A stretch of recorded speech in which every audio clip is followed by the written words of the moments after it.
পার্বতী দেবী এবং রতন বাবুর সুরেশ এবং রাকেশ নামের দুই ছেলে ছিল। ছেলেদের বিয়ের বয়স হয়ে যাওয়ায় তারা পাত্রী দেখতে শুরু করে দেয়। একদিন যখন সকলে হল রুমে বসেছিল, এমন সময় পার্বতী দেবী বলে, বাবা সুরেশ। হ্যাঁ মা, বলো। পণ্ডিত মশাই কয়েকটা পাত্রীর ছবি দিয়ে গেছে, তুই ছবিগুলো দেখে বল কোন মেয়েটা তোর পছন্দ, তারপর আমরা বিয়ের কথা বলবো। ঠিক আছে মা, আমি বলে দেব। মা, আর একটা কথা, রাকেশের বিয়ে আমার বিয়ের পরে দেবে, একসঙ্গে দুজনের বিয়ে দেওয়ার কোনো প্রয়োজন নেই। তুই এরকম করে বলছিস কেন বাবা? মা, আমি চাই না তার বিয়েতে আমার টাকা খরচ হোক, তার পেছনে আমি নিজের টাকা নষ্ট করতে পারবো না। দাদা, তুই এরকম করে বলছিস যেন আমার জন্ম হওয়ার পর থেকে আমার সমস্ত খরচ তুই বহন করছিস। তুই মাসে মাত্র 10,000 টাকা বাড়িতে দিস, বাকি সমস্ত খরচ আমাকে বহন করতে হয়। হ্যাঁ, তাতে কি হয়েছে? এবারে তোরা একটু শান্ত হ। সব সময় টাকা টাকা করিস, তোদের জন্য এই বাড়িতে এক মুহূর্ত শান্তিতে থাকা যায় না। তোদের মতো দুটো ছেলে হওয়ার থেকে দুটো মেয়ে হলে বেশি ভালো হতো, অন্তত একটু শান্তিতে থাকতে পারতাম। তোরা দুই ভাই যদি এভাবে ঝগড়া করতে থাকিস, তাহলে তোদের বউয়েরা এসে একসঙ্গে থাকবে কিভাবে? আমাদের পরিবার আলাদা হয়ে যাবে। আলাদা হয়ে যাবে, খুব ভালো হবে। এমনিতেই আমরা একসঙ্গে থাকতে চাই না। জীবনে প্রথমবার তুই ভালো কথা বলেছিস রাকেশ। আমিও বিয়ের পর নিজের বউকে নিয়ে অন্য কোথাও চলে যাব, এই বাড়িতে তোর সঙ্গে থাকা সম্ভব নয়। দাদা, তুই এরকম করে বলছিস যেন আমি তোর সঙ্গে থাকার জন্য পাগল হয়ে যাচ্ছি। তোরা দুজনে এবারে চুপ কর। এই বাড়ি ছেড়ে কেউ কোথাও যাবে না, আমরা সবাই মিলেমিশে একসঙ্গে থাকবো। আমি যতদিন বেঁচে আছি ততদিন এই পরিবার ভাঙতে দেব না। মায়ের কথা শুনে সুরেশ এবং রাকেশ সেখান থেকে চলে যায়। তাদের চলে যাওয়ার পর পার্বতী দেবী এবং রতনবাবু দুঃখী হয়ে বসে থাকে। হে ঈশ্বর, আমি কি করব কিছু বুঝে উঠতে পারছি না। দুই ছেলে সব সময় ঝগড়া করতেই থাকে, ধীরে ধীরে এরা একে অপরের শত্রু হয়ে দাঁড়িয়েছে। হয়তো তুমি ঠিক বলছো পার্বতী, আমি প্রার্থনা করব আমাদের দুই ছেলে যেন মিলেমিশে থাকতে শুরু করে। দুই ছেলের ঝগড়া নিয়ে পার্বতী দেবী সব সময় চিন্তিত থাকত। তার চেষ্টা করার পরেও সুরেশ এবং রাকেশ মিলেমিশে থাকতো না। এভাবেই সময়ের সঙ্গে সঙ্গে তাদের সম্পর্ক আরো খারাপ হয়ে যায়। রতন, আমি ঠিক করে নিয়েছি, আমি এই বছরেই সুরেশ আর রাকেশের বিয়ে দিয়ে দেব। হয়তো দুজনের বউ এসে যাওয়ার পর তারা অনেক ব্যস্ত হয়ে যাবে, আর তাদের প্রত্যেক দিনের ঝগড়াও বন্ধ হয়ে যাবে। এভাবেই দেখতে দেখতে কয়েকদিন কেটে যায়। এরকমই একদিন সকালে সুরেশ যখন নিজের রুমে তৈরি হচ্ছিল, এমন সময় পার্বতী তার কাছে আসে। কি রে সুরেশ, এখনো তুই তৈরি হসনি কেন? তোর জন্য আর কত অপেক্ষা করতে হবে? পাত্রীপক্ষের বাড়ি এখান থেকে অনেকটা দূর, বেরোতে বেশি দেরি করলে ঠিক সময়ে পৌঁছাতে পারবো না। হ্যাঁ মা, আমি রেডি, চলো। এরপর পার্বতী দেবী সুরেশকে নিয়ে হল রুমে যায় এবং ছোট ছেলে রাকেশকে ডাকাডাকি করতে থাকে। আরে রাকেশ, এখনো তোর কাজ শেষ হলো না? আমাদের দেরি হয়ে যাচ্ছে, তাড়াতাড়ি আয়। কতবার বলেছি সকালে তাড়াতাড়ি না উঠলে সব কাজে দেরি হয়ে যাবে। মা, আমার বিয়ের জন্য কথা হবে, তাতে রাকেশ কি করতে যাচ্ছে? এটা তুই কিরকম কথা বলছিস সুরেশ? বিয়ের ব্যাপারে কথা বলতে যাচ্ছি, পরিবারের সবাই উপস্থিত না থাকলে খারাপ লাগবে। এই তো মা, আমি চলে এসেছি। এই তো রাকেশ চলে এসেছে, চল এবারে যাওয়া যাক। আমার একদম যাওয়ার ইচ্ছা ছিল না মা, তোমাদের এত জোর করার কারণে আমাকে রেডি হয়ে আসতে হলো। দাদার বিয়ে ঠিক হবে, তাতে আমি গিয়ে কি করব? হে ঈশ্বর, তোদের দুজনের ঝগড়া কোনোদিনও শেষ হবে না। তোদের জন্য আমি পাগল হয়ে যাব। পার্বতী, তোমার মনে আছে এরা যখন ছোট ছিল তখন তুমি বলতে আমাদের ছেলেরা যখন বড় হয়ে যাবে তখন আমরা সুখে শান্তিতে জীবন কাটাবো, কিন্তু এরা বড় হওয়ার পর থেকে আমাদের সকল সুখ শান্তি কেড়ে নিয়েছে। আচ্ছা ঠিক আছে, ওসব কথা পরে হবে, এবারে চলো, না হলে সময় মতো পৌঁছাতে পারবো না। এরপর সকলে বাড়ি থেকে বেরিয়ে পড়ে এবং গাড়িতে চেপে পাত্রীপক্ষের বাড়ির দিকে যাওয়ার জন্য রওনা হয়ে যায়। কিছু সময় পর তারা পাত্রীপক্ষের বাড়িতে পৌঁছায়। আরে মালা দিদি, আপনার মেয়ের ছবি দেখার সঙ্গে সঙ্গে আমাদের খুব পছন্দ হয়ে গেছে। বললে বিশ্বাস করবে না, এখন পর্যন্ত সুরেশের জন্য আমরা একটাও মেয়ে দেখতেই যাইনি। আপনার মেয়েকে পছন্দ হওয়ায় এই প্রথম আমরা পাত্রীপক্ষের বাড়িতে এসেছি।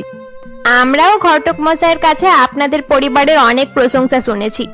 সুরেশের সঙ্গে আমাদের কবিতার বিয়ে হলে আমাদেরও খুব ভালোই লাগবে। আরে দিদি, অনেক সময় তো হলো, এবার আপনার মেয়েকে ডাকুন, আমরা নিজের হবু বৌমাকে দেখতে চাই। আরে হ্যাঁ হ্যাঁ, অবশ্যই, আমি এখনই তাকে ডাকছি। এরপর মালা দেবী তার মেয়েকে ডাক দেয় এবং কিছু সময় পর তার বড় মেয়ে কবিতা জল খাবার হাতে নিয়ে সেখানে আসে। কবিতার সঙ্গে তার ছোট বোন চম্পাও সেখানে আসে। এ হলো আমাদের বড় মেয়ে কবিতা, আর এই হলো ছোট মেয়ে চম্পা। সত্যি মালা দিদি, পণ্ডিত মশাইয়ের কাছে আপনার মেয়ে কবিতার যা প্রশংসা শুনেছিলাম, সামনাসামনি কবিতা তার থেকেও বেশি ভালো। আপনার ছোট মেয়ে চম্পাকেও খুব সুন্দর দেখতে। ধন্যবাদ দিদি, ধন্যবাদ। তাহলে এবার মুখ মিষ্টি করে নেওয়া যাক, তারপর বিয়ের ব্যাপারে কথা বলবো। এরপর সকলে মিষ্টি মুখ করে। মিষ্টি খাওয়া শেষ হলে কবিতার বাবা অজয় বলে, দেখুন রতন বাবু, আমি আপনাকে মিথ্যে কথা বলবো না। আসলে আমি একটা সরকারি স্কুলে ক্লার্ক ছিলাম। রিটায়ারমেন্টের সময় যত টাকা পেয়েছিলাম মেয়েদের পড়াশোনা করাতে গিয়ে সব শেষ হয়ে গেছে। তাই মেয়ের বিয়েতে আমি আপনাকে যৌতুক দিতে পারবো না। যৌতুক দেওয়ার মতো টাকা আমার কাছে নেই। আরে অজয় বাবু, আপনি এত চিন্তা করছেন কেন? যৌতুক নিয়ে আপনাকে একদম চিন্তা করতে হবে না। আমরা যৌতুক দেওয়া নেওয়াতে বিশ্বাস রাখি না। আপনার মেয়ে আমাদের খুব পছন্দ হয়েছে এবং তার চেয়েও বেশি পছন্দ হয়েছে আপনাদের ভালো পরিবার। এই বিয়েতে আমাদের কোনো আপত্তি নেই। আমি ঠিক বলছি তো পার্বতী? তুমি একদম ঠিকই বলেছ রতন। আমরা এই বাড়ি থেকে বৌমা নয়, মেয়ে নিয়ে যেতে চাই। নিজের মেয়েকে নিয়ে যেতে আবার যৌতুক লাগে? সত্যি পার্বতী দিদি, এই কথাটি বলে আপনি আমাদের অনেক বড় চিন্তা শেষ করলেন। মালা দিদি, আপনার ছোট মেয়েটাও বিয়ের যোগ্য হয়ে উঠেছে। আপনি আর ওদের বাবা যদি কিছু মনে না করেন, তাহলে আমি নিজের ছোট ছেলের সঙ্গে আপনার ছোট মেয়ের বিয়ের কথা বলতে চাই। আরে দিদি, আপনি তো আমাদের মনের কথাই বলে দিলেন। আপনার দুই ছেলে শোনার পর থেকে আমরাও মনে মনে এটাই চাইছিলাম। এই বিয়েতে আমাদের কোনো আপত্তি নেই। আমরা হাসি খুশি নিজের ছোট মেয়ের সঙ্গে আপনার ছোট ছেলের বিয়ে দিতে চাই। রাকেশও মনে মনে কবিতার ছোট বোন চম্পাকে দেখে পছন্দ করে নিয়েছিল। তাই বাবা মা এভাবে হঠাৎ রাকেশের বিয়ে ঠিক করায় রাকেশ কোনো রকম আপত্তি করে না। তাদের বিয়ে ঠিক হয়ে যাওয়ায় চম্পা এবং রাকেশ একে অপরের দিকে তাকিয়ে মুচকি হাসে।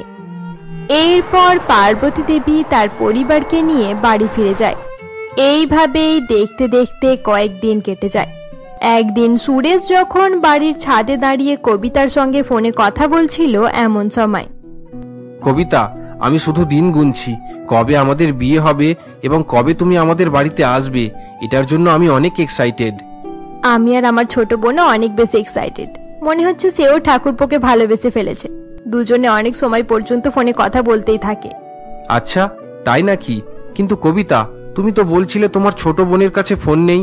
তুমি বলছিলে তোমরা দুই বোন একটা মোবাইল ব্যবহার করো। তাহলে তুমি এবং সে একসঙ্গে ফোনে কথা বলছো কিভাবে? হ্যাঁ, আমরা একটা ফোন ব্যবহার করতাম, কিন্তু এখন আর কোনো সমস্যা নেই। কয়েকদিন আগেই রাকেশ চম্পাকে একটা নতুন ফোন গিফট করেছে, খুব সুন্দর ফোন। ও আচ্ছা, ঠিক আছে, এবার আমি রাখছি, পরে আবার ফোন করব। সুরেশ এই বলে ফোন কেটে দেয়। এরপর সুরেশ হলরুমে গিয়ে বসে পড়ে। কিছু সময় পর পার্বতী দেবী হলরুমে এসে দেখে তার দুই ছেলে সোফায় বসে মোবাইল ঘাঁটাঘাঁটি করছে। আরে সুরেশ, রাকেশ, তোরা সারা দিন ফোনে কার সঙ্গে কথা বলতে থাকিস? আমি যখনই দেখছি তোরা ফোন নিয়ে পড়েই আছিস। তোদের বিয়ের দিন কাছাকাছি চলে আসছে, অনেক কিছু কেনাকাটা করতে হবে। তোরা এভাবে বসে থাকলে চলবে না। মা, আত্মীয়দের জন্য যেসব জামা কাপড় কিনতে হবে সেটার দায়িত্ব রাকেশকে দিয়ে দাও। রাকেশ সেগুলো নিয়ে আসবে। দাদা, তোর কি মাথা খারাপ হয়ে গেছে? আমি অত টাকা কোথায় পাবো? মোবাইল গিফট দেওয়ার জন্য 20,000 টাকা জোগাড় করতে পেরেছিস যখন, তাহলে জামা কাপড় কিনতেও টাকা জোগাড় হয়ে যাবে। দাদা কি বলছে রাকেশ? দাদা কি বলছে তাতে আমার কি? আমি কি নিজের হবু বউকে একটা মোবাইল গিফট করতে পারবো না? তুমি দাদাকে ইংলিশ মিডিয়াম স্কুলে দিয়েছিলে আর আমাকে দিয়েছিলে সাধারণ বাংলা মিডিয়াম স্কুলে। তাই তো দাদা ভালো চাকরি পেয়েছে আর আমি সাধারণ চাকরি পেয়েছি। এবার যখন আমি টাকা খরচ করছি, তাহলে তোমাদের ভয় হচ্ছে কেন? ছোটবেলা থেকে দাদার পেছনে তোমরা অনেক টাকা খরচ করেছো, এবার দাদার কাছ থেকে বিয়ের খরচগুলো নিয়ে নাও। চুপ কর রাকেশ, আমি ইংলিশ মিডিয়াম স্কুলে পড়েছি, তাতে কি হয়েছে? বাবা মা তোকে একটা বাইক এবং একটা কার কিনে দিয়েছে। আমি বাইক এবং কার নিজের টাকায় কিনেছি। ওসব বাদ দিয়ে হিসাব করছিস কেন? ওগুলো একবার হিসাব করে দেখ। তাছাড়া হল রুমে এত ভালো করে যে বসে আছিস, এখানে সোফা এবং এসি আমার টাকায় লাগানো হয়েছে। এবারে তোরা ঝগড়াটা বন্ধ কর। বিয়েতে কাউকে কোনো টাকাই খরচ করতে হবে না, বিয়ের সমস্ত খরচ তোদের বাবাই দিয়ে দেবে। পার্বতী দেবী এই বলে মার্কেট যাওয়ার জন্য বাড়ি থেকে বেরিয়ে পড়ে। পার্বতী দেবী মার্কেটে পৌঁছালে তখন তার এক প্রতিবেশীর সঙ্গে দেখা হয়ে যায়। আরে পার্বতী দিদি, তুমি এখানে? মনে হচ্ছে শাড়ি কিনতে এসেছো। হ্যাঁ, তুমি ঠিকই বলেছ। আমার 2 ছেলের বিয়ে আছে, তার জন্য একটু কেনাকাটা তো করতেই হচ্ছে। তাছাড়া আজ সন্ধ্যাবেলায় আমি তোমাদের বাড়িতেই যেতাম, ছেলেদের বিয়ের জন্য নেমন্তন্ন করতে হবে। আচ্ছা পার্বতী দিদি, আমি শুনেছি তোমার 2 ছেলের বিয়ে 2 বোনের সঙ্গে হচ্ছে। হ্যাঁ হ্যাঁ, তুমি একদম ঠিকই শুনেছ লতা। মেয়েদের পরিবার খুব ভালো। তাছাড়া আমার মনে হয় 2 বোন এক পরিবারে এলে খুব ভালোভাবে সংসার করবে। আমার কথাই কিছু মনে করবে না দিদি। আমি যতদূর শুনেছি 2 বোন কোনোদিনও একসঙ্গে সংসার করতে পারে না। গুরুজনেরা তো এটাই বলে। 2 বোনেরা এক পরিবারে এলে প্রত্যেক দিন নানা রকমের ঝামেলা করবে আর সংসার ভেঙে ফেলবে। আরে না না, এরকম কিচ্ছু হবে না, এসব পুরানো কথা। এখনকার মেয়েরা সেরকম হয় না। আমার মনে হলো তোমাকে সতর্ক করা দরকার, তাই বলে দিলাম। তবু একটু সাবধানে থেকো। এভাবেই পার্বতীকে তার প্রতিবেশী এবং আত্মীয়রা এই বিয়ের জন্য বারণ করতে থাকে। সকলে এটাই বলতো যে 2 বোনকে এক বাড়িতে আনলে অনেক অশান্তি হবে, কিন্তু বিয়ে ঠিক হয়ে যাওয়ায় পার্বতী কিছুই করতে পারে না। এরপর পার্বতী তার স্বামীর কাছে যায়। আরে রতন, এখন পর্যন্ত অনেকেই তো এই বিয়ের জন্য বারণ করে দিয়েছে। সকলেই বলছে এক বাড়ির 2 মেয়েকে বৌমা করলে অনেক অশান্তি হবে। আরে পার্বতী, তাদের বাড়ির ছোট মেয়েকে এই বাড়ির বৌমা করার কথা আমরাই প্রথম বলেছিলাম। এবার বারণ করলে খুব খারাপ হবে। তাছাড়া তোমার 2 ছেলে এমনিতেই একে অপরকে পছন্দ করে না। সংসার যদি আলাদা হয় তাহলে বৌমাদেরকে দোষ দেওয়া বেকার হবে। চিন্তা করো না, যা হবে দেখা যাবে। এভাবেই দেখতে দেখতে কয়েকদিন কেটে যায় এবং খুব ধুমধাম করে 2 ভাইয়ের বিয়ে হয়ে যায়। বিয়ের পর কবিতা এবং চম্পা নিজের শ্বশুর বাড়িতে চলে আসে। কবিতা, চম্পা, আজ থেকে তোমাদের দুজনকে এই সংসার গুছিয়ে রাখতে হবে। যাই হয়ে যাক না কেন, কোনোদিনও আলাদা হওয়ার কথা মাথায় আনবে না, মিলেমিশে একসঙ্গে থাকবে। ঠিক আছে মা, আপনি যেমনটা বলবেন তেমনটাই হবে। মা, আমি ছোটবেলা থেকে দিদিকে ফলো করি। দিদি যা করে আমিও তাই করি। কিছু সময় পর বউয়েরা নিজের নিজের রুমে চলে যায়। আরে সুরেশ, তুমি তো বলেছিলে তোমাদের বাড়িতে এসি আছে, কিন্তু এই রুমে এসি কোথায়? আমার অনেক গরম হচ্ছে। আসলে কবিতা, আমি 2 মাস আগে এসি নিয়েছিলাম, কিন্তু রাকেশ ঝগড়া করে ওই এসিটা হল রুমে লাগিয়ে দিল। এরকম কেন? তুমি নিজের টাকায় এসি কিনে রাকেশের কথায় হল রুমে লাগিয়ে দিলে কেন? আস্তে আস্তে সবকিছু বুঝতে পেরে যাবে। একটা কথা মনে রাখবে কবিতা, তুমি বাড়ির বড় বৌমা, তাই তোমাকে কোনো কাজ করতে হবে না। তুমি রানীর মতো থাকো এবং ছোট বউকে দিয়ে সব কাজ করাও। আচ্ছা, বুঝলাম। অপরদিকে রাকেশের রুমে রাকেশ এবং চম্পাও নিজেদের মধ্যে গল্প করতে থাকে। রাকেশ, আমি এখানে আসার সময় লক্ষ্য করলাম তোমার দাদার রুমটা অনেক বড়, তাহলে তোমার রুমটা ছোট কেন? আসলে যখন আমাদের পুরানো ঘর ভেঙে এই ঘর তৈরি হচ্ছিল, তখন দাদা বেশি টাকা দিয়ে নিজের রুমটা বড় করে নিয়েছে। আমি বেশি টাকা দিতে পারিনি, তাই আমার রুমটা ছোট হয়ে গেল। তুমি বেশি টাকা দিতে পারলে না কেন? এসব কিছু বাবা মায়ের জন্যই হয়েছে। তারা দাদাকে ইংলিশ মিডিয়াম স্কুলে পড়িয়েছে এবং আমার পড়াশোনা করার সময় বলল টাকা শেষ হয়ে গেছে। আমি সরকারি স্কুলে পড়াশোনা করেছি, তাই বেশি মাইনেওয়ালা চাকরি পাইনি। ওসব কথা আমি জানি না। আজ পর্যন্ত দিদি যা যা পেয়েছে আমিও তাই পেয়েছি। এবারে দিদি ভালো ভালো জিনিস পাবে আর আমি সাধারণ জিনিস ব্যবহার করব, আমি এটা একদমই সহ্য করব না। 2 ভাইয়ের মধ্যে আগে থাকতেই ঝগড়া ছিল, কিন্তু তাদের কথা শোনার পর 2 বোন মনে মনে একে অপরের উপর রাগ করতে থাকে। পরের দিন সকালে, আজ রান্নাঘরে তোমাদের দুজনের প্রথম দিন। সব সময় মিলেমিশে কাজ করবে। কেউ আমার কাছে এসে কারোর ব্যাপারে নালিশ করবে না। একে অপরের সঙ্গে কথা বলে সব সমস্যা মিটিয়ে নেবে। পার্বতী দেবী এই বলে সেখান থেকে চলে যায়। তার চলে যাওয়ার পর কবিতা তার ছোট বোনকে বলে, যা চম্পা, সকলের জন্য চা বানিয়ে দে। আমি কেন চা বানাবো? বাড়িতে সব সময় চা তুমিই বানাতে। তাতে কি হয়েছে? এখন তোর বিয়ে হয়ে গেছে, তুই এই বাড়ির বড় বউয়ের সামনে দাঁড়িয়ে রয়েছিস। তর্ক না করে কাজটা শুরু করে দে। এখন থেকেই বড় বউ ছোট বউ করতে শুরু করে দিলে? তাহলে ঠিক আছে, আমি চা বানাতে যাচ্ছি, তুমিও বাকি কাজ করতে শুরু করে দাও। এরপর চম্পা চা বানাতে শুরু করে দেয়। অপরদিকে কবিতা রুটি বানাতে থাকে। ব্রেকফাস্ট বানাতে বানাতে কবিতা বলে, আরে চম্পা, কাল রাতে তোর ঘুম হয়েছিল? আমি তো গরমের জন্য ঘুমাতেই পারিনি। তুমি ঠিকই বলেছো দিদি, গরমের জন্য কষ্ট হয়েছে, কিন্তু কি আর করা যাবে, আমার স্বামীর মাইনে কম, তাই আমাকে গরমে তো থাকতেই হবে। তোমার স্বামীর মাইনে বেশি, তুমি কয়েকদিনে এসি লাগিয়ে নিতে পারবে। এটা তুই একদম ঠিকই বলেছিস চম্পা। তাছাড়া আমার স্বামী একটা এসি কিনেছিল, কিন্তু পরিবারের কথা ভেবে সেটা হল রুমে লাগিয়ে দিল। আমার স্বামী সবার কথা চিন্তা করে, কিন্তু তোর স্বামী শুধু নিজের কথাই ভাবে, বাড়িতেও কম টাকা দেয়। দুজনে ঝগড়া করতে শুরু করে দেয়। তাদের ঝগড়ার আওয়াজ হলরুম পর্যন্ত পৌঁছায় এবং তাদের শাশুড়ি শব্দ পেয়ে রান্নাঘরে আসে। আরে কি হয়েছে? তোমরা এভাবে ঝগড়া করছো কেন? কিচ্ছু হয়নি মা, আমি শুধু দিদিকে বোঝাচ্ছিলাম যে আমার স্বামীর ইনকাম কম, তাই আপনারা আমার স্বামীর আর্থিক সাপোর্ট করবেন। মা, আমার স্বামী এই বাড়ির বড় ছেলে, তাই আপনাদেরকে আগে আমার স্বামীর ব্যাপারে ভাবতে হবে। আমি নিজের দুই ছেলেকে সমান মনে করি। এবার নিজেদের মধ্যে ঝগড়া না করে চুপচাপ কাজ করো। পার্বতী এই বলে সেখান থেকে চলে যায় এবং নিজের রুমে গিয়ে চিন্তিত হয়ে বসে পড়ে। রতন, এতদিন পর্যন্ত ছেলেদের ঝগড়া দেখছিলাম, কিন্তু এবার বৌমাদের ঝগড়া শুরু হয়ে গেছে। জানি না এবারে কি হবে। এভাবে চিন্তিত না হয়ে তাদেরকে বোঝানোর চেষ্টা করো। যদি তারা বুঝতে না চায় তাহলে তাদের আলাদা হয়ে যাওয়াই সবচেয়ে ভালো হবে। ছেলে দুটো আলাদা হয়ে গেলে আমরা কোথায় যাব? আমরা কার সঙ্গে থাকবো? আমরা এখানেই থাকবো, এটা আমাদের বাড়ি। তারা দুজনে যেখানে যাবে যাক, তাদেরকে অনেকভাবে বোঝানোর চেষ্টা করেছি, কিন্তু কোনো লাভ হচ্ছে না। কিন্তু ছেলেরা বাড়ি ছেড়ে চলে গেলে আমরা এই বয়সে কিভাবে নিজেদের খরচ চালাবো? তা নিয়ে তুমি চিন্তা করো না পার্বতী, আমার রিটায়ারমেন্টের টাকা কয়েকদিনে পেয়ে যাব। কম করে 30-40 লাখ টাকা হবে, তাতেই আমাদের জীবন কেটে যাবে।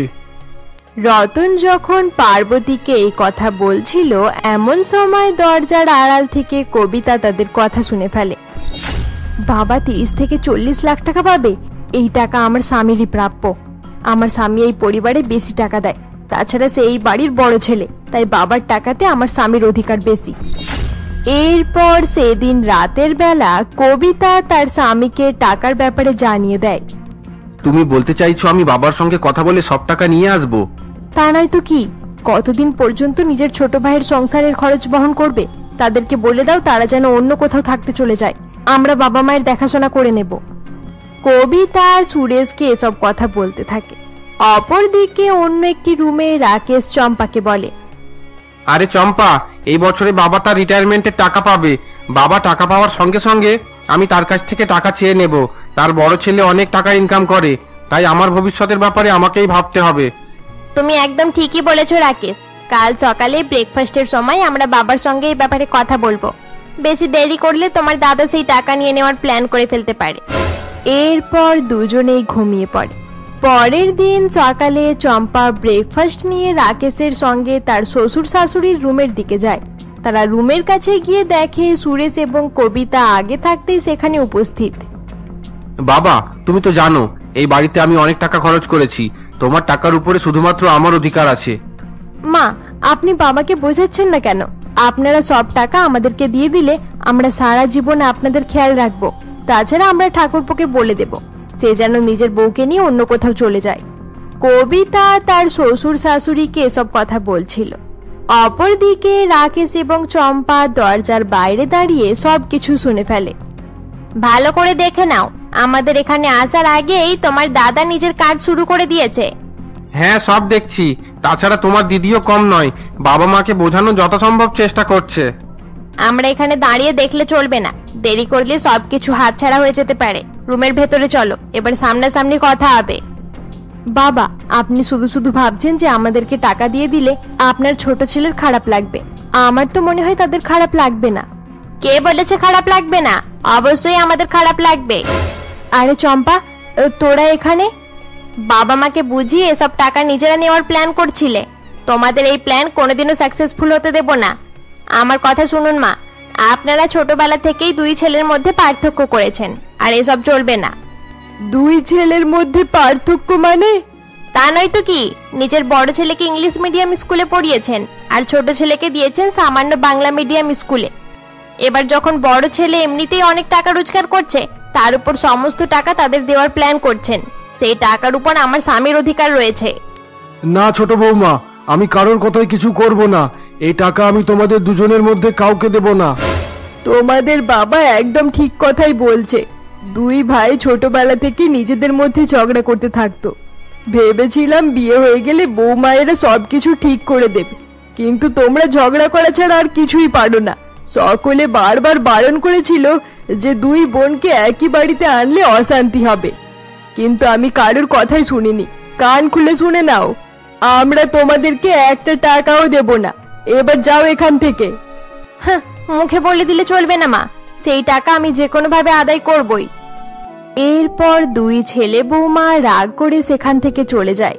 কিছু সময় পর চম্পা যখন রান্নাঘরে কাজ করছিল, এমন সময় কবিতা সেখানে আসে। আজ কি রান্না করছো? আমি যাই করি না কেন তোমাকে বলতে যাব কেন? আর একটা কথা, আমি নিজের আর নিজের স্বামীর জন্য রান্না করছি, তাই তোমরা নিজেদের ব্যবস্থা করে নাও। এমন করে বলছিস যেন তোর হাতের রান্না খাওয়ার জন্য আমি পাগল হয়ে যাচ্ছি। তাড়াতাড়ি কাজ শেষ কর, তারপর আমি নিজের আর নিজের বরের জন্য রান্না করব। এরপর থেকে এক রান্নাঘরে 3 বার রান্না হতে শুরু করে। দুই বৌমা নিজেদের জন্য রান্না করে চলে যেত এবং তাদের চলে যাওয়ার পর তাদের শাশুড়ি নিজের এবং নিজের স্বামীর জন্য রান্না করত। এভাবেই দেখতে দেখতে কয়েকদিন কেটে যায়। একদিন পার্বতী দেবী তার বড় ছেলেকে বলে, বাবা সুরেশ, এসব কি চলছে এখানে? তুই বাড়ির বড় ছেলে, আমাদের পরিবার কিভাবে ভালোভাবে চলবে তোর এসব নিয়ে ভাবা দরকার। তুই নিজের বউকে বোঝাতে পারছিস না? কবিতাকে বোঝানোর কিছু নেই মা, সে যা করছে ঠিক করছে। কবিতাই বাড়ির বড় বউ, সে বাড়ির কাজ করতে যাবে কেন? তুমি যদি চাও সবাই হাসি খুশি থাকুক, তাহলে বাবাকে বলো রিটায়ারমেন্টের টাকা যেন আমার হাতে তুলে দেয়। আর একটা কথা, রাকেশ আর তার বউকে অন্য কোথাও যেতে বলে দাও। সুরেশ, এখন আমার বয়স হয়ে গেছে। আমার দুটো বৌমা হওয়ার পরেও এই বয়সে আমাকে রান্না করতে হচ্ছে, এগুলো কি ঠিক? বড় ছেলের সঙ্গে কথা বলে কোনো ফল না হওয়ায় পার্বতী তার ছোট ছেলের কাছে যায়। ছোট ছেলেও একইভাবে তার মাকে বারণ করে দেয়। পরিবারের সকলকে একসঙ্গে রাখতে গেলে বাবার টাকাগুলো আমাকে দিয়ে দাও, তারপরে সবকিছু যেমন ভাবে চলতো ঠিক তেমন ভাবেই চলবে। 3 জন আলাদা আলাদা ভাবে রান্না করায় সকলের অসুবিধা হতে শুরু করে।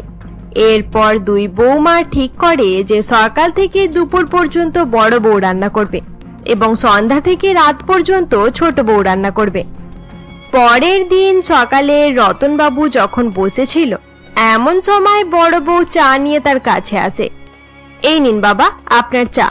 আচ্ছা বাবা, কি ঠিক করলেন? টাকা কাকে দেবেন? টাকা? ওটা তো আর নেই। টাকা নেই মানে? অত টাকা কোথায় গেল? সুরেশের পড়াশোনার জন্য আমি লোন নিয়েছিলাম, সেটা মিটিয়ে দিলাম। আমি জানি সুরেশের কাছে টাকা চাইলে সে কোনোদিনও দিত না, তাই আমি নিজেই মিটিয়ে দিলাম। সব টাকা এমনিতেই চলে গেল? এরপর কবিতা রান্নাঘরে চলে যায়। কবিতা যখন রান্নাঘরে ছিল, এমন সময় তার শাশুড়ি তার কাছে আসে। বৌমা, তোমার শ্বশুর মশাইকে খাওয়া দাওয়ার পর ওষুধ খেতে হবে, তাড়াতাড়ি রান্নার কাজটা শেষ করো। আমি কেন রান্না করব? রান্না আপনাকে করতে হবে, তাই তাড়াতাড়ি রান্নার কাজ শুরু করে দিন, না হলে আপনার স্বামী সময়ে ওষুধ খেতে পারবে না। আমাকে রান্না করতে হবে? তা না হলে আপনি কি করবেন? আমার স্বামী টাকা খরচ করে বাড়ির জিনিসপত্র আনবে আর আমি রান্না করব? আপনি কি আমাকে পাগল ভেবেছেন? আচ্ছা ঠিক আছে ঠিক আছে, আমি রান্না করছি, এবারে ঝগড়া করা বন্ধ করো। কবিতা এবং পার্বতী যখন কথা বলছিল, এমন সময় পার্বতীর বড় ছেলে সুরেশ দূরে দাঁড়িয়ে সবকিছু দেখে ফেলে। বাবার টাকার জন্য এই বয়সে মাকে বাড়ির কাজ করতে হচ্ছে, জানি না মাকে আর কত কিছু সহ্য করতে হবে। শাশুড়িকে কাজের দায়িত্ব দিয়ে কবিতা লিভিং রুমে চলে যায় এবং বসে বসে টিভি দেখতে শুরু করে। ছোট বউ চম্পা ভালোভাবে কবিতার দিকে লক্ষ্য রেখেছিল। এরপর সন্ধ্যাবেলায় চম্পা যখন নিজের রুমে ছিল, এমন সময় তার শাশুড়ি সেখানে আসে। ছোট বৌমা, আমার শরীরটা ভালো নেই, রাতের খাবারটা তাড়াতাড়ি বানিয়ে দিও, আমি তাড়াতাড়ি খেয়ে ঘুমিয়ে পড়বো। আরে মা, আপনি সারাদিন কবিতা দিদির কাজে সাহায্য করবেন আর রাতে তাড়াতাড়ি খেয়ে ঘুমিয়ে পড়বেন? আপনাকে আমার কাজেও সাহায্য করতে হবে। এবারে যান, তাড়াতাড়ি রুটিটা বানিয়ে ফেলুন আর তরকারিটাও বানিয়ে দেবেন। আচ্ছা ঠিক আছে বৌমা, রাতের রান্নাটাও আমিই করে ফেলছি। এরপর পার্বতী গিয়ে রান্নার কাজ শুরু করে দেয়। কিছু সময় পর রান্না হয়ে গেলে চম্পা নিজের বরের সঙ্গে খেতে বসে পড়ে। খেতে খেতে চম্পা রাকেশকে বলে, এবার খুব ভালো লাগছে, বাড়ির সকল কাজ মা একাই করে নিচ্ছে। যা হয়েছে ভালোই হয়েছে। দুই ছেলের মধ্যে পার্থক্য করেছিল, তাই তার এরকম অবস্থা। সত্যি মাকে কত কষ্ট করতে হচ্ছে। বাবা যদি নিজের রিটায়ারমেন্টের টাকা আমাকে দিয়ে দিত, তাহলে মাকে এসব করতে হতো না। তুমি কি ভাবতে শুরু করে দিলে রাকেশ? না না, কিছু ভাবছি না। শোনো রাকেশ, চলো আমরা আলাদা হয়ে যাই। আলাদা হয়ে গেলে আমরা শান্তিতে থাকতে পারবো। তাছাড়া এখন বাবার কাছে টাকাও নেই, তাহলে এখানে থেকে লাভটা কি হবে? চম্পা রাকেশকে আলাদা হয়ে যাওয়ার কথা বলে। অপরদিকে কবিতাও তার স্বামীকে একই কথা জানায়। দুই ভাই তাদের বউয়ের কথায় আলাদা হয়ে যাওয়ার সিদ্ধান্ত নিয়ে নেয়। এরকমই একদিন পার্বতী দেবী যখন হলরুমে বসেছিল, এমন সময় ছোট ছেলে তার বউয়ের সঙ্গে সেখানে আসে। বাবা রাকেশ, তুই সকাল সকাল এসব ব্যাগ নিয়ে কোথায় যাচ্ছিস? মা, আমরা আলাদা থাকতে যাচ্ছি। আমার বরের ইনকাম কম, তাই আমাদেরকে অনেক কথা শুনতে হয়। তাই আলাদা থাকলে আমরা অনেক শান্তিতে থাকতে পারবো। ঠিক আছে, এবার আমাদেরকে যেতে দাও। ছোট ছেলে এবং বৌমাকে বাড়ি ছেড়ে যেতে দেখে পার্বতী অনেক দুঃখী হয়ে যায় এবং নিজের বড় ছেলের ঘরে আসে। বাবা সুরেশ, তোর ছোট ভাই বাড়ি ছেড়ে চলে যাচ্ছে, তাকে আটকানোর চেষ্টা কর, না হলে আমাদের সংসারটাই ভেঙে যাবে। সে চলে যাচ্ছে তাতে কি হয়েছে? আমরাও চলে যাওয়ার সিদ্ধান্ত নিয়েছি। এখানে থেকে এতজনের পেছনে আমি টাকা খরচ করতে পারবো না। বড় ছেলের কথা শুনে পার্বতী দেবী আরো দুঃখী হয়ে যায় এবং হলরুমে গিয়ে কান্নাকাটি করতে থাকে। তাকে কান্নাকাটি করতে দেখে রতন বাবুর অনেক দুঃখ হয়। আর কান্নাকাটি করো না পার্বতী, তারা যাচ্ছে যাক, তুমি নিজেকে সামলানোর চেষ্টা করো। তারা যদি এখান থেকে চলে গিয়ে খুশি হয়, তাহলে আমরাও তাতে খুশি। রতন নিজের স্ত্রীকে বোঝাতে থাকে। অপরদিকে সুরেশ এবং কবিতা যখন বাড়ির ছাদে বসেছিল, এমন সময় কবিতা বলে, আরে সুরেশ, তুমি তো মাকে বলে দিলে যে আমরা এই বাড়ি ছেড়ে চলে যাব, কিন্তু আমরা এই বাড়ি ছাড়বো কেন? এই বাড়িতে তোমার অনেক টাকা খরচ হয়েছে। তাহলে তুমি কি বলতে চাইছো? আমি বলতে চাইছি মা আর বাবাকে বলো তারা যেন নিজের ছোট ছেলের কাছে চলে যায়। আমরা এখানে থাকবো, এটা আমাদের বাড়ি। আচ্ছা ঠিক আছে। এরপর সেদিন রাতের বেলা সুরেশ তার বাবা মায়ের কাছে যায় এবং তাদেরকে বাড়ি ছেড়ে চলে যাওয়ার কথা বলে। সুরেশের কথা শুনে তার মা অবাক হয়ে যায়।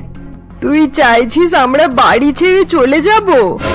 আপনি একদম ঠিকই শুনেছেন মা, এমনিতেই আপনারা আমাদেরকে টাকা দেননি, তাই আমরা আপনাদের বোঝা বহন করতে পারবো না। আপনারা ঠাকুরপোদের কাছে চলে যান। বাবা সুরেশ, তুই এত চেঞ্জ হয়ে যাবি আমরা কোনোদিন ভাবতে পারিনি।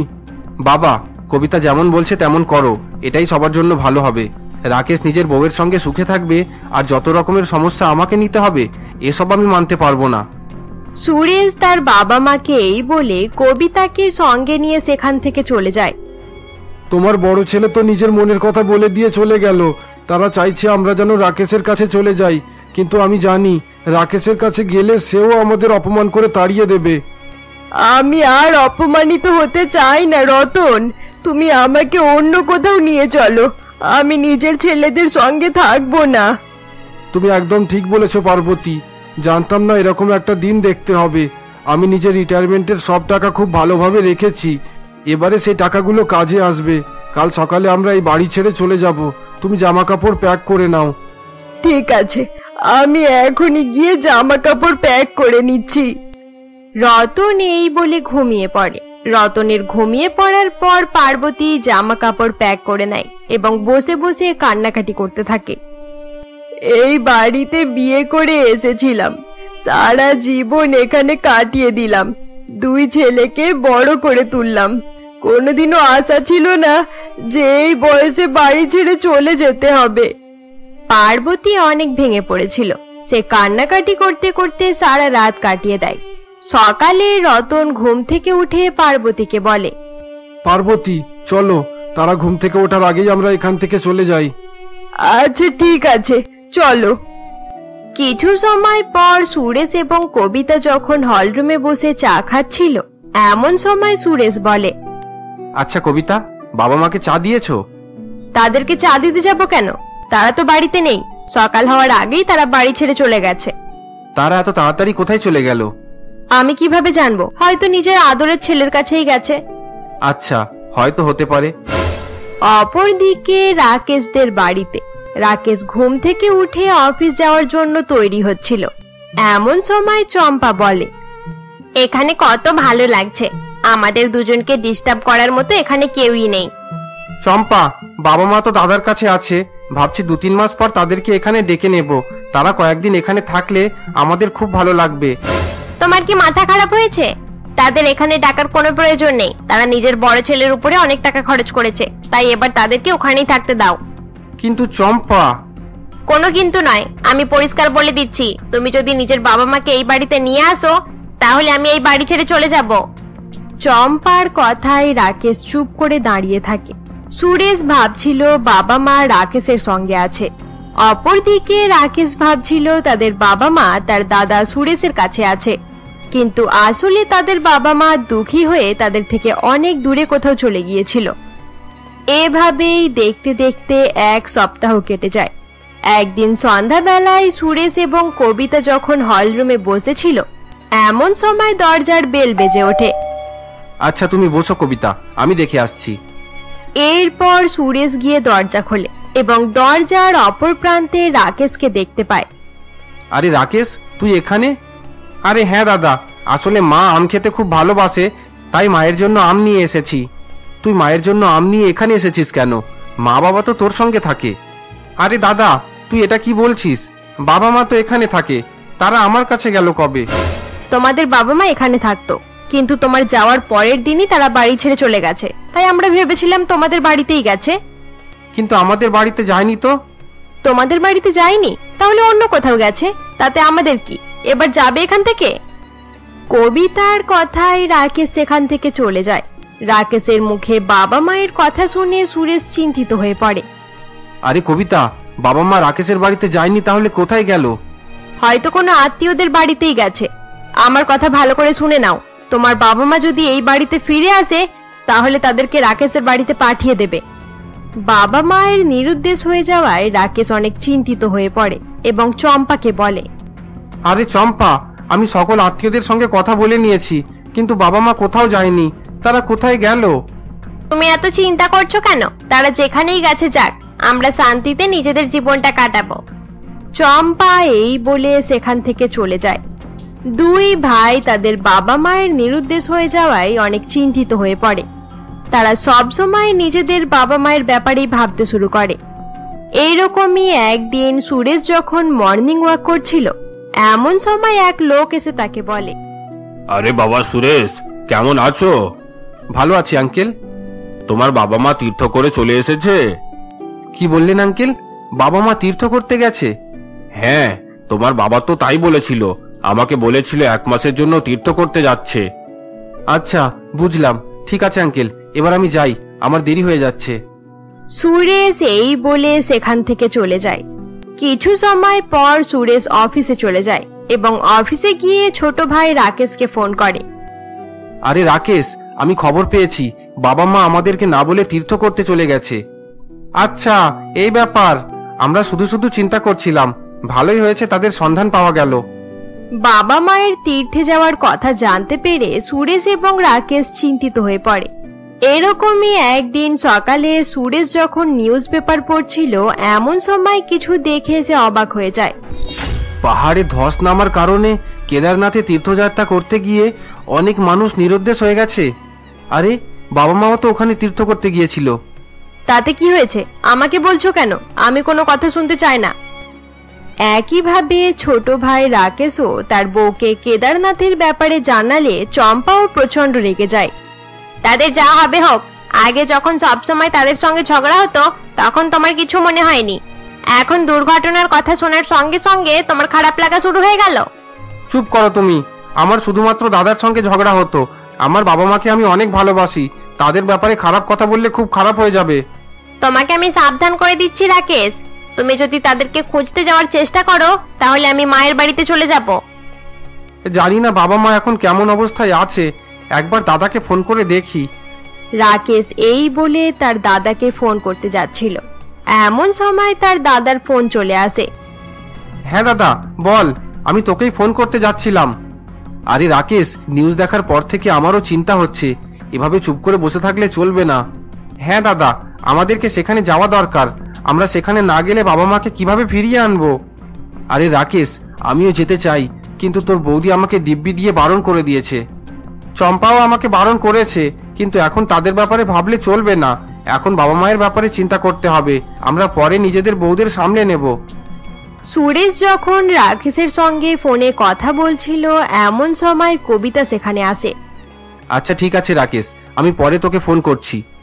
কি হয়েছে কবিতা? আমি কি নিজের ভাইয়ের সঙ্গে কথাও বলতে পারবো না? কোন ভাই? হঠাৎ করে ভাইয়ের প্রতি ভালোবাসা জাগলো কিভাবে? আমি তোমাকে আগেই বলে দিয়েছি, এবার আমাদের ফ্যামিলির দিকে লক্ষ্য দাও। ভাইয়ের সঙ্গে মিলে বাবা মাকে খোঁজার প্ল্যান করছো কেন? ভালোই হয়েছে বুড়ো বুড়ি এখান থেকে চলে গেছে, তাদের যা হবে আমাদের দেখার দরকার নেই। এসব কি বলছো কবিতা? তুমি এসব নিয়ে চিন্তা করা বন্ধ করো, না হলে আমি কিন্তু নিজের মায়ের বাড়ি চলে যাব। কবিতা এই বলে সেখান থেকে চলে যায়। কবিতার চলে যাওয়ার পর সুরেশ চিন্তিত হয়ে পড়ে। আমি নিজের বাবা মাকে কিভাবে ইগনোর করব? আমি তাদেরকে ইগনোর করতে পারবো না। সেদিন রাতের বেলা সুরেশ এবং রাকেশ ঘুমাতে ঘুমাতে তাদের বাবা মায়ের কথা চিন্তা করতে থাকে এবং মনে মনে তারা ঠিক করে নেয় যে বাবা মাকে তীর্থস্থান থেকে ফিরিয়ে আনার জন্য তাদেরকে যা করতে হয় তারা তাই করবে। পরের দিন সকালে সুরেশ যখন হল রুমে বসেছিল এমন সময় কবিতা চা নিয়ে সেখানে আসে। এই নাও তোমার চা। আর একটা কথা, এই চিঠির খাম দরজার কাছে পড়েছিল, হয়তো তোমার কাজের কিছু আছে। এরপর কবিতা চিঠির খাম সেখানে রেখে সেখান থেকে চলে যায়। কবিতার চলে যাওয়ার পর সুরেশ খামটি নিজের হাতে নিয়ে নেয়। আরে, এই খামের উপরে আমার এবং রাকেশের নাম লেখা আছে। এটাকে একা খোলা ঠিক হবে না, রাকেশের কাছে গিয়ে খামটা খুলবো। এরপর সুরেশ সেই খাম নিয়ে রাকেশের বাড়ির বাইরে পৌঁছায়। কিছু সময় পর রাকেশ বাড়ির বাইরে বেরিয়ে আসে। কি হয়েছে দাদা, তুমি এত সকালে হঠাৎ এখানে এলে কেন? আরে রাকেশ, সকালে এই খাম দরজার কাছে পড়েছিল, এখানে আমাদের দুজনের নাম লেখা আছে, তাই আমি তোর সঙ্গে খামটি খোলার জন্য তোকে ডাকলাম। বাবা এটা আমাদের জন্য পাঠিয়েছে। এরপর রাকেশ সেই খামটি খুলে ভেতর থেকে একটি কাগজ বার করে। সেই কাগজটি পড়ার সঙ্গে সঙ্গে তারা অবাক হয়ে যায়। আরে, এটা তো বাবার দলিল। আরে হ্যাঁ, বাবা সবকিছু আমাদের দুজনের নামে অর্ধেক অর্ধেক ভাগ করে দিয়েছে। আরে দাদা, এই চিঠিতে কি লেখা আছে? ঠিক আছে, পড়ে দেখছি। সুরেশ এবং রাকেশ, আমি সমস্ত সম্পত্তি 2 ভাগে ভাগ করে দিয়েছি। দুজনে নিজের নিজের ভাগ নিয়ে শান্তিতে থাকিস। আমরা কোনোদিনও বাড়ি ফিরবো না।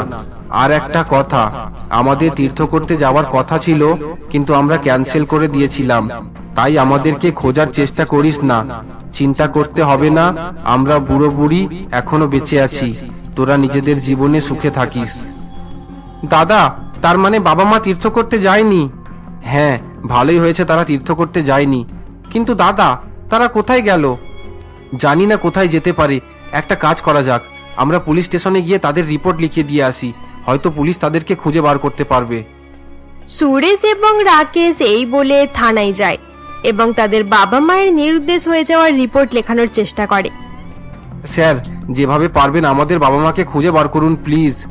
হয়তো তোমার বাবা মায়ের উপরে তোমরা অনেক অত্যাচার করেছো, তাই তো তারা তোমাদেরকে না বলে বাড়ি ছেড়ে চলে গেছে। তোমাদের মতো ছেলেদেরকে লজ্জা করা দরকার। তোমাদেরকে পড়াশোনা শিখিয়ে এত বড় করে তুললো, আর তোমরা অত্যাচার করে তাদেরকে বাড়ি থেকে তাড়িয়ে দিলে। স্যার, আপনি এরকম করে বলবেন না, দয়া করে আমাদের বাবা মাকে খুঁজে দিন। বেরিয়ে যাও এখান থেকে, আগে তাদেরকে তাড়িয়ে দিয়ে এখন নির্লজ্জ ছেলেদের মতো রিপোর্ট লেখাতে এসেছো? তোমাদের মতো ছেলে মেয়েদের জন্য বাবা মায়েরা শান্তিতে থাকতে পারে না। পুলিশ অপমান করে সুরেশ এবং রাকেশকে থানা থেকে তাড়িয়ে দেয়। সুরেশ এবং রাকেশ দুঃখী মনে থানার বাইরে বেরিয়ে আসে। দাদা, এবার আমরা কি করব? জানি না কি হবে। সবার আগে বাড়ি গিয়ে কবিতার সামনে দাঁড়াতে হবে। জানি না কতক্ষণ পর্যন্ত সে আমার সঙ্গে ঝগড়া করবে। আমারও একই অবস্থা। চম্পাও আমাকে অনেক বকাবকি করবে। আচ্ছা শোন রাকেশ, আমরা আর নিজের বউদের কথাই চলবো না। তারা যা বলছে বলুক। মায়ের বাড়ি ছাড়া আর কোথায় যাবে? পরে তাদেরকে মায়ের বাড়ি থেকে নিয়ে আসবো। সবার আগে বাবা মাকে ফিরিয়ে আনতে হবে। তুই ঠিক বলেছিস দাদা, আমাদের জন্য বাবা মাকে অনেক কষ্ট করতে হচ্ছে। আগে তাদেরকে ফিরিয়ে আনতে হবে। এরপর সুরেশ এবং রাকেশ নিজের নিজের বাড়ির দিকে রওনা হয়ে যায়। কিছু সময় পর তারা নিজের নিজের বাড়িতে পৌঁছায়।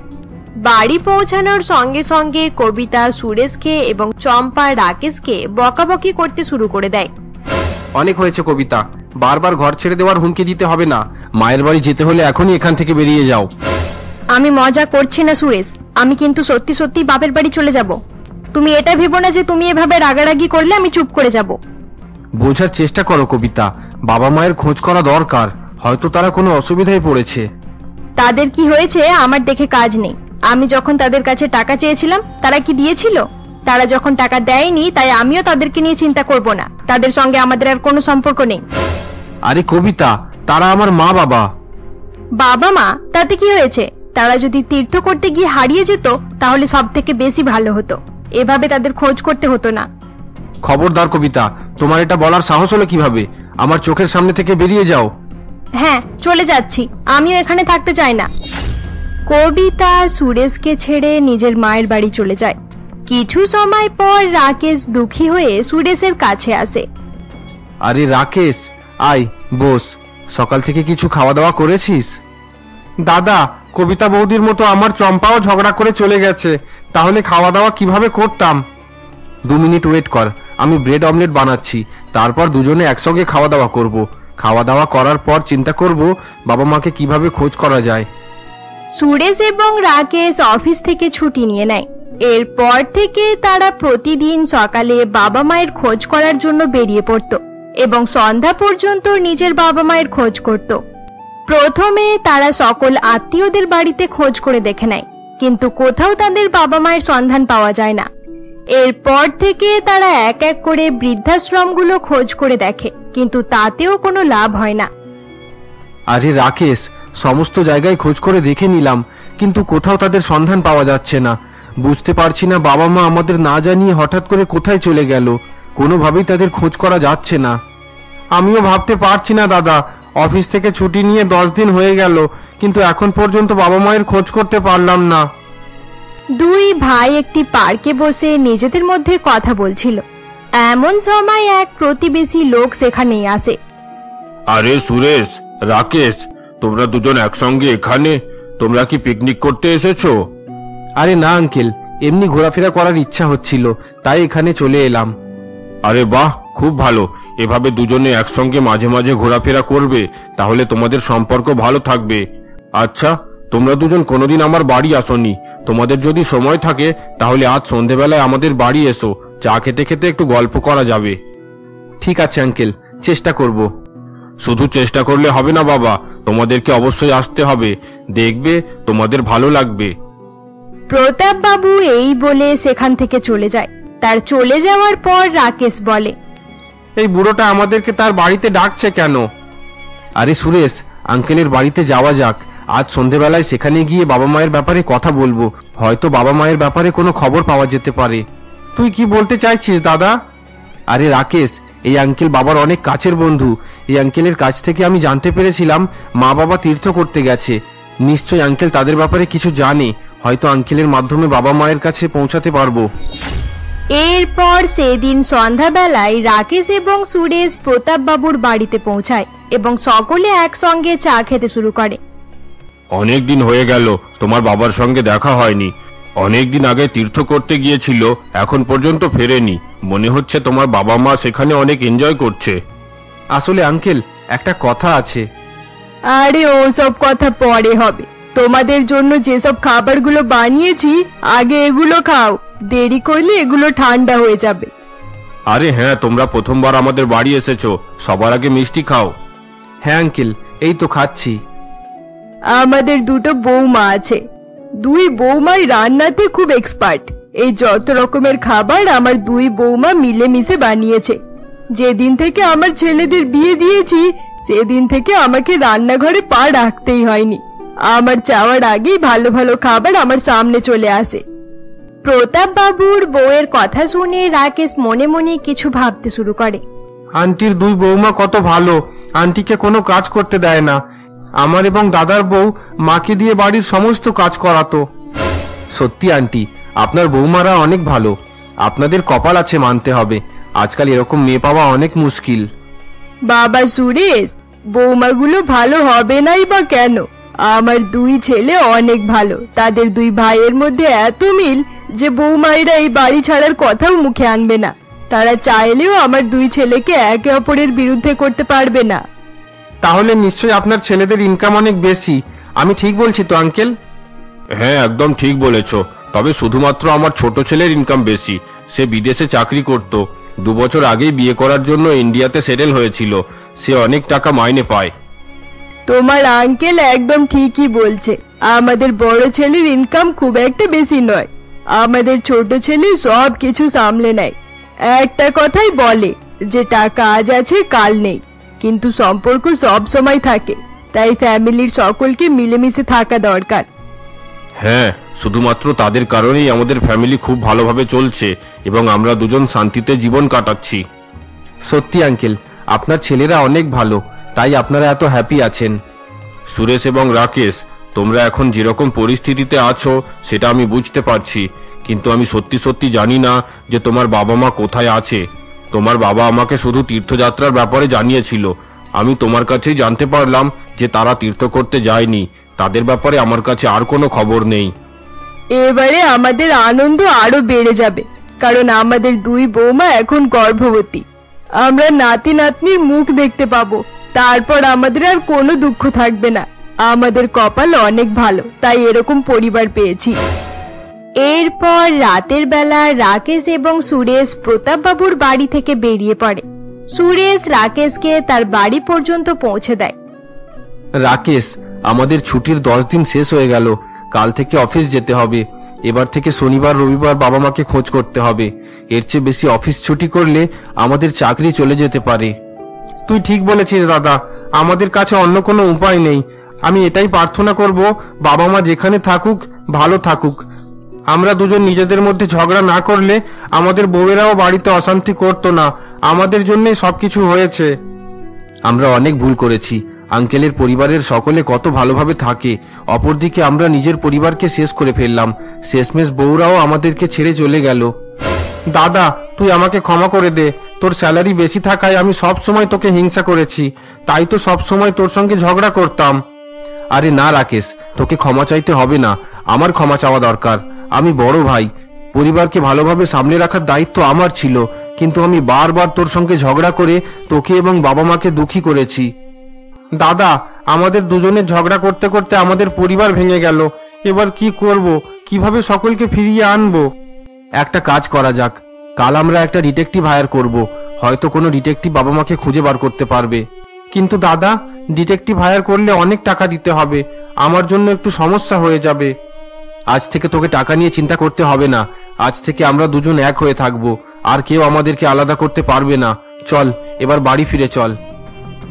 অপরদিকে মায়ের বাড়িতে কবিতা এবং চম্পা নিজের নিজের রুমে বসে তাদের স্বামীদের কথা চিন্তা করতে থাকে। জানি না রাকেশ খাওয়া দাওয়া করেছে নাকি করেনি, সে তো রান্না বান্না করতেই পারে না। রাকেশের জন্য আমার অনেক চিন্তা হচ্ছে। আর সুরেশকে চা না দিলে সে সকালে ঘুম থেকে উঠতেই পারে না। সকালে তার কিভাবে ঘুম ভাঙবে? সে তো ভালোভাবে জামা কাপড় আয়রন করতেও পারে না। জানি না সে কিভাবে অফিসে যাবে। আমি যদি বাড়ি ছেড়ে না আসতাম তাহলে তার সমস্যাই হতো না। চম্পা এবং কবিতা নিজের নিজের স্বামীর ব্যাপারে চিন্তা করতে থাকে। অপরদিকে তাদের শ্বশুর বাড়িতে সুরেশ এবং রাকেশ হলরুমে বসে কিছু আলোচনা করতে থাকে। কাল ডিটেকটিভের সঙ্গে কথা বলার পর আমরা কবিতা এবং চম্পাকে আবার বাড়ি নিয়ে আসব। তারা যদি বাড়ি ফিরে আবার ঝগড়া শুরু করে দেয় তাহলে কি হবে? আমরা তাদেরকে পরিষ্কার জানিয়ে দেব শ্বশুর বাড়ি আসার পর আমাদের সঙ্গে অ্যাডজাস্ট করে থাকতে হবে, আমরা দুই ভাই আলাদা থাকবো না।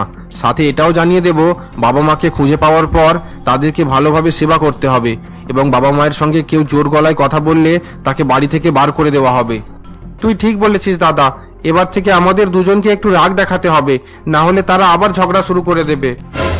পরের দিন সকালে সুরেশ এবং রাকেশ একটি ডিটেকটিভের অফিসে পৌঁছায় এবং তার বাবা মায়ের খোঁজ করার কাজ দিয়ে দেয়। রাকেশ, আমি অফিসে যাচ্ছি, আমার একটা ইম্পর্টেন্ট মিটিং আছে। তুই শ্বশুরবাড়ি গিয়ে চম্পাকে ভালোভাবে বুঝিয়ে বাড়ি নিয়ে যাস। আমি সন্ধেবেলায় কবিতার সঙ্গে দেখা করতে যাব, ঠিক আছে তো? হ্যাঁ দাদা, ঠিক আছে। এরপর সুরেশ অফিসে চলে যায় এবং রাকেশ চম্পার সঙ্গে কথা বলার জন্য তার শ্বশুর বাড়িতে আসে। আরে রাকেশ, তুমি চম্পার সঙ্গে কথা বলার জন্য এখানে চলে এলে? হ্যাঁ মা, তার সঙ্গে একটু ইম্পর্টেন্ট কথা আছে, প্লিজ তাকে ডেকে দিন। তার উপর এত রাগ করা ঠিক হয়নি, কিন্তু আমি কি করতাম, সে আমার বাবা মাকে উল্টোপাল্টা কথা বলছিল, তাই আমি রাগ সামলাতে পারলাম না। এসবের জন্য চম্পা রাগ করে বাড়ি ছেড়ে চলে এসেছে। বাড়ি ছেড়ে এখানে চলে এসেছে মানে কবে? 15 দিন হয়ে গেছে মা। বাবা রাকেশ, চম্পা তো এখানে নেই, তাছাড়া এসবের কথা আমরা তো কিছুই জানি না। তুমি যেসব কথাগুলো বললে এর কিছুই আমরা জানি না। হ্যাঁ রাকেশ, তোমার শাশুড়ি মা একদম ঠিক বলছে, চম্পা 15 দিনে একদিনের জন্যেও আসেনি। ঠিক আছে বাবা, তাহলে কবিতা বৌদিকে ডেকে দিন, আমি বৌদির সঙ্গে কথা বলে নেব। সে বাড়িতে আছে তো? তাহলে কি কবিতা ও সুরেশের সঙ্গে ঝগড়া করে বাড়ি ছেড়ে দিয়েছে? হ্যাঁ মা, বৌদি ও দাদার সঙ্গে ঝগড়া করে বাড়ি ছেড়ে চলে গেছে। এরপর রাকেশ দুঃখী হয়ে শ্বশুর বাড়ি থেকে বেরিয়ে পড়ে এবং গাড়ি চালিয়ে বাড়ির দিকে যেতে থাকে। এমনিতেই বাবা মাকে খুঁজে পাওয়া মুশকিল হয়ে যাচ্ছে, তার উপর নতুন সমস্যা শুরু হয়ে গেল। এবার চম্পা এবং বৌদিকে খুঁজবো কোথায়? ভেবেছিলাম চম্পাকে বোঝানোর পর একসঙ্গে রেস্টুরেন্টে গিয়ে খাওয়া দাওয়া করব। সকাল থেকে কিছু খাওয়া দাওয়া পর্যন্ত করিনি, খুব খিদে পাচ্ছে। রাকেশ এসব কথা ভাবতে ভাবতে একটি দোকানের পাশে গিয়ে গাড়ি থামায় এবং দোকানে গিয়ে দাঁড়ায়। এরই মধ্যে রাকেশ হঠাৎ রাস্তার দিকে তাকায় এবং একটি কারে চম্পাকে দেখতে পায়। আরে, চম্পা গাড়ি করে কোথায় যাচ্ছে? চম্পা, চম্পা! তাহলে কি চম্পা গাড়ি করে অন্য কারোর সঙ্গে ঘোরাফেরা করছে? সে আমার ডাকে সাড়া না দিয়েই চলে গেল। সে এতদিন পর্যন্ত নিজের মায়ের বাড়ি যায়নি, তাহলে কার সঙ্গে ছিল? রাকেশ এসব কথা ভাবতে ভাবতে বাড়ি ফিরে যায়। রাতের বেলা সুরেশ বাড়ি ফিরলে রাকেশ তাকে সমস্ত কথা জানায়। তুই বলতে চাইছিস চম্পা এবং কবিতা কেউ নিজের মায়ের বাড়ি যায়নি? না দাদা, কেউ যায়নি। তাদের বাবা মা তো এটাই বলল। আর একটা কথা, তারা যদি নিজের মায়ের বাড়ি ফিরে যেত তাহলে এতদিন পর্যন্ত আমাদের শ্বশুর শাশুড়ি আমাদের সঙ্গে দেখা করতে চলে আসতো। একদম ঠিক বলেছিস রাকেশ, তারা বাড়ি চলে গেলে তাদের বাবা মা এখানে এসে তাদের ফিরিয়ে নেওয়ার জন্য রিকোয়েস্ট করত। তাছাড়া আমি যতটা জানি তারা দুজন একসঙ্গে কোনো বাড়িতে থাকতে পারবে না। তাহলে তারা কোথায় এবং কার সঙ্গে আছে এটা খোঁজ করে দেখতে হবে। দাদা, তুই একবার বৌদির সঙ্গে কথা বলে নে, হয়তো তার কাছ থেকে কিছু জানা যেতে পারে। তোর কি মনে হয় আমি তাকে ফোন করার চেষ্টা করিনি? কয়েকদিন থেকে তার ফোন অফ আসছে। এখন তোর কাছে শুনছি সে মায়ের বাড়ি যায়নি। এবার কোথায় গিয়ে তাকে খুঁজবো?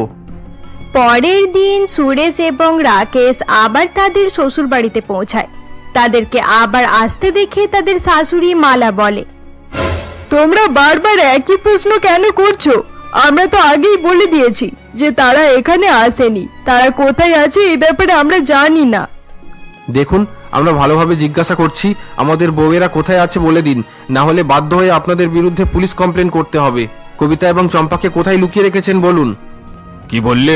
তোমরা পুলিশ কমপ্লেন করবে? তার আগে আমি তোমাদের বিরুদ্ধে পুলিশ কমপ্লেন করব যে তোমরা ঝগড়া করে আমার মেয়েদেরকে বাড়ি থেকে বার করে দিয়েছো।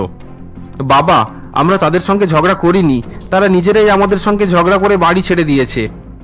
আমি ওসব কথা শুনতে চাই না। এবার যাও আর আমার মেয়েদেরকে যেখান থেকে পাও খুঁজে আনো, না হলে আমি পুলিশ স্টেশনে চলে যাব। শ্বশুর মশাইয়ের মুখে এরকম কথা শুনে রাকেশ এবং সুরেশ দুঃখী হয়ে যায় এবং শ্বশুর বাড়ি থেকে বাইরে বেরিয়ে আসে। এরপর তারা দুজন সেই দোকানের সামনে গিয়ে দাঁড়ায় যেখানে আগের দিন রাকেশ চম্পাকে দেখতে পেয়েছিল। দাদা, কাল চম্পাকে আমি যে জায়গাতে দেখতে পেয়েছিলাম এটাই সেই জায়গা। ঠিক আছে, তাহলে এখানে বসে অপেক্ষা করা যাক। এটা ছাড়া আমাদের কাছে অন্য কোনো উপায় নেই। এরপর সুরেশ এবং রাকেশ সেখানকার একটি চেয়ারে বসে রাস্তার উপর নজর রাখে। সারা দিন কেটে যায়, কিন্তু তারা চম্পা এবং কবিতা কাউকেই দেখতে পায় না। এভাবেই দেখতে দেখতে 3 দিন কেটে যায়, কিন্তু কারোরই খোঁজ পাওয়া যায় না। চতুর্থ দিনে দুজনে যখন বসেছিল, এমন সময় সুরেশ বলে, ভাই, 4 দিন থেকে আমরা তাদের অপেক্ষা করছি, কিন্তু কোনো খবর পাচ্ছি না। আমার মনে হয় এখানে সময় নষ্ট করলে কোনো লাভ হবে না। চল বাড়ি ফিরে যাই। দাদা, এটা ছাড়া আমাদের কাছে অন্য কোনো রাস্তা নেই। এতদিন হয়ে গেল, ডিটেকটিভের কাছ থেকেও কোনো খবর পাওয়া যায়নি। আমাদের আরো কিছু সময় পর্যন্ত অপেক্ষা করা দরকার। আমার মনে হয় এখান থেকেই কোনো সন্ধান পাওয়া যাবে। দুজনে যখন কথা বলছিল, এমন সময় আগের দিনের সেই গাড়িটি সেখান থেকে যায়, কিন্তু এবার গাড়ির ভেতরে চম্পা ছিল না। এবার গাড়ির ভেতরে কবিতা বসেছিল। ওই দেখো দাদা, ওটাই সেই গাড়ি। কিন্তু রাকেশ, গাড়ির ভিতরে যে কবিতা বসে আছে। হ্যাঁ দাদা, আমিও সেটাই দেখছি। আর দেরি করলে চলবে না, চলো আমরা পেছন পেছন যাই। এরপর সুরেশ এবং রাকেশ আর দেরি না করে তাদের গাড়িতে চেপে কবিতার গাড়িকে অনুসরণ করতে শুরু করে। অনেক সময় পর্যন্ত গাড়ি চালানোর পর তারা একটি সুন্দর বাড়ির কাছে পৌঁছায়। তারা দুজনে দেখে কবিতা অনেকগুলো ব্যাগ নিয়ে গাড়ি থেকে নেমে সেই বাড়ির ভেতরে চলে যাচ্ছে। আরে দাদা, বৌদি এতগুলো জিনিস নিয়ে বাড়ির ভিতরে চলে গেল কেন? এটা কার বাড়ি? চল আমরাও বাড়ির ভিতরে যাব। আমিও দেখতে চাই যে কবিতা আমাকে ছেড়ে কার সঙ্গে থাকছে। কোনো গন্ডগোল থাকলে আজই কবিতাকে ডিভোর্স দিয়ে দেব। এরপর সুরেশ এবং রাকেশ বাড়ির ভেতরে যাওয়ার চেষ্টা করে, কিন্তু দরজা ভেতর থেকে লক থাকায় তারা ভেতরে যেতে পারে না। শেষমেশ তারা একটি জানালার কাছে গিয়ে দাঁড়ায় এবং বাড়ির ভেতরের দিকে দেখার চেষ্টা করে। এই দেখুন মা, আমি অনেক কিছু নিয়ে চলে এসেছি। এবার 10 দিন পর্যন্ত বাইরে যেতেই হবে না। আরে চম্পা, আমি তোর জিনিসটাও নিয়ে এসেছি, এনে। থ্যাংক ইউ দিদি। এভাবে লুকিয়ে লুকিয়ে জিনিসপত্র আনতে কষ্ট হয়। আচ্ছা দিদি, আজ আমি সবার পছন্দের খাবার রান্না করেছি। তুমি মা বাবাকে নিয়ে ডাইনিং রুমে যাও, আমি খাবার লাগিয়ে দিচ্ছি। আমরা সবাই এখানে খুব সুখে সময় কাটাচ্ছি, কিন্তু জানি না আমার 2 ছেলে কেমন আছে। পার্বতী তার স্বামী এবং বৌমাদের সঙ্গে কথা বলতে থাকে। অপরদিকে জানালার বাইরে থেকে সুরেশ এবং রাকেশ সকলকে একসঙ্গে দেখে অবাক হয়ে যায়। তাদেরকে একটু কষ্ট করতে দিন মা, না হলে তারা দুজন কোনোদিনও একে অপরের গুরুত্ব বুঝতেই পারবে না, আর সারা জীবন দুজনে ঝগড়া করতেই থাকবে। সারা জীবন আমার টাকা আমার জিনিস করতে থাকলে তারা কোনোদিনও শান্তিতে থাকতেই পারবে না। হ্যাঁ মা, আপনি নিজেকে শক্ত করুন। আমরা যতদিন পর্যন্ত এখানে লুকিয়ে থাকবো, ততদিন পর্যন্ত তাদের বন্ধুত্ব আরো বাড়তেই থাকবে।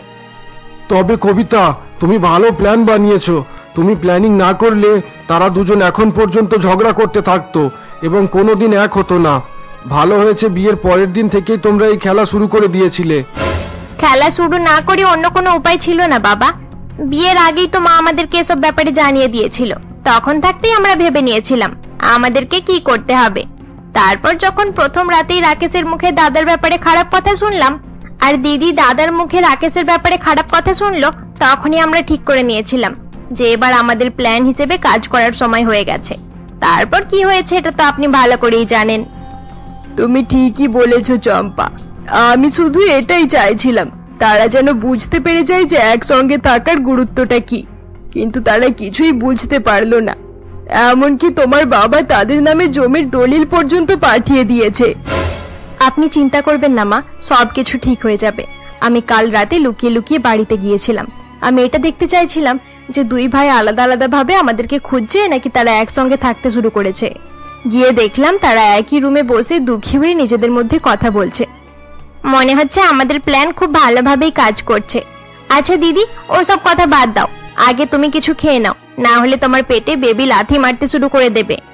কবিতার প্রেগনেন্ট হওয়ার কথা শুনে সুরেশ আরো বেশি অবাক হয়ে যায়। কবিতা প্রেগনেন্ট? আমি বাবা হতে চলেছি? হ্যাঁ দাদা, তুমি বাবা হতে চলেছ। এবার চলো বাড়ির ভিতরে যাই, আর বাইরে দাঁড়িয়ে থাকতে ভালো লাগছে না। চম্পা, চম্পা, এদিকে দেখো। এই যে আমরা জানলার বাইরে দাঁড়িয়ে আছি, প্লিজ দরজা খোলো। এরপর চম্পা দরজা খুলে দেয় এবং 2 ভাই বাড়ির ভেতরে ঢুকে পড়ে। বাবা, আমাদেরকে ক্ষমা করে দাও। আমরা দুই ভাই ফ্যামিলির গুরুত্ব বুঝতে পারিনি। দাদা একদম ঠিক বলছে, এবার কেউ আমাদেরকে আলাদা করতে পারবে না। আমরা আর কোনোদিন টাকা নিয়ে ঝগড়া করব না বাবা। ঈশ্বরের অনেক ধন্যবাদ যে তোরা ভালো হয়ে গেছিস। তবে আজ আমি একটা কথা পরিষ্কার করে দিতে চাই যে আমরা কেন সুরেশকে ইংলিশ মিডিয়াম স্কুলে পড়িয়েছিলাম আর রাকেশকে বাংলা মিডিয়াম স্কুলে দিয়েছিলাম। সুরেশের পড়াশোনা করানোর সময় আমাদের কাছে টাকার অভাব ছিল না, তাই আমরা তাকে ভালো স্কুলে ভর্তি করিয়েছিলাম। কিন্তু রাকেশের সময় তার দাদুর শরীর খারাপ হয়ে গিয়েছিল আর তার পেছনে আমাদের সমস্ত টাকা শেষ হয়ে যায়, তাই বাধ্য হয়েই আমরা রাকেশকে বাংলা মিডিয়াম স্কুলে ভর্তি করেছিলাম। মা, এসব কথা বলে আমাকে আর লজ্জা দিও না। মানুষ পরিশ্রম করলে সবকিছু করতে পারে। ভালো জায়গায় পৌঁছানোর জন্য ইংলিশ মিডিয়ামের প্রয়োজন হয় না। এতদিন পর্যন্ত আমি শুধু বাহানা করছিলাম যে ইংলিশ মিডিয়ামে পড়াশোনা না করার জন্য আমার স্যালারি কম। যা হওয়ার ছিল হয়ে গেছে, এবার ওসব নিয়ে আর কোনো কথা হবে না। এবার থেকে আমাদের পরিবারে টাকা নিয়ে আর কোনো ঝগড়া হবে না। আমি সবকিছু সামলে নেব। তোমরা সবাই আমাদেরকে ক্ষমা করে দাও এবং দয়া করে বাড়ি ফিরে চলো। আমরা তো অনেক আগে থাকতেই জামা কাপড় প্যাক করে রেখেছি, শুধুমাত্র তোমাদের আসারই অপেক্ষা করছিলাম। দাদা, এবার বাড়িতে একটা নতুন সদস্য আসতে চলেছে, বাড়ি গিয়ে পার্টি করতে হবে। এরপর সকলে বাড়ি ফিরে যায় এবং নতুন সদস্য আসার খুশিতে আনন্দে মেতে ওঠে। এরপর থেকে তাদের বাড়িতে আর কোনো রকমেরই সমস্যা থাকে না এবং সকলে মিলেমিশে হাসি খুশিতে দিন কাটাতে থাকে। বন্ধুরা, আমাদের গল্পের সিরিজ এখানেই শেষ করা হলো। গল্পটি ভালো লেগে থাকলে অবশ্যই লাইক করে দিও। তোমরা যারা যারা আমাদের চ্যানেলকে এখনো সাবস্ক্রাইব করোনি, অবশ্যই সাবস্ক্রাইব করে আমাদের পাশে থেকো।